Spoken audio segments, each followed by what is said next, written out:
सरकारने येऊन जरांगे पाटलांचं उपोषण सोडवावं, जरांगे पाटलांच्या कुटुंबाचं हे सरकारला आवाहन आहे।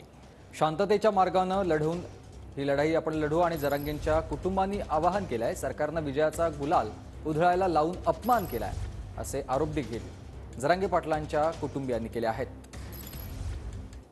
पाटलांची लहान मुलगी आहे, त्याच्याकडे जाणार आहोत।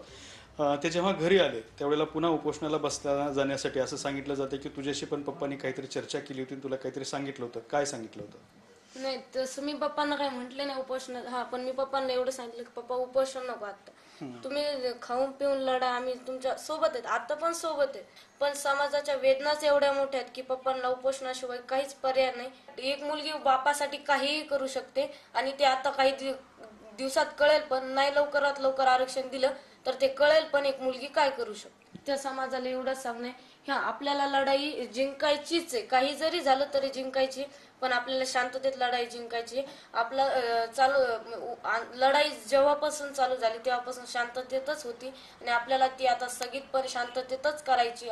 मंजुरी हो असेल, कारण काय पप्पांचा जीव पण खूप महत्वाचा आहे। आरक्षण तर महत्वाचंच आहे, आरक्षणापेक्षा पण पप्पांचा जीव महत्वाचा आहे। आरक्षण घेतल्याशिवाय तर माघार घ्यायचीच नाही, पण उद्रेक कुणीही करू नका।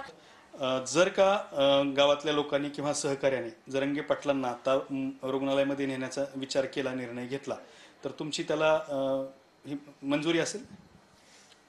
एका नवऱ्यापेक्षा बायकोला महत्व जास्त नवऱ्याचं असतं, तितकंच आरक्षणाचं सुद्धा आहे। नुसता विजयाचा गुलाल तिथं उधळायला लावला आणि अपमान ह्या सरकारने केला। कॅमेरामन हर्षल सोबत दत्ता कानवटे, TV9 मराठी, अंबड।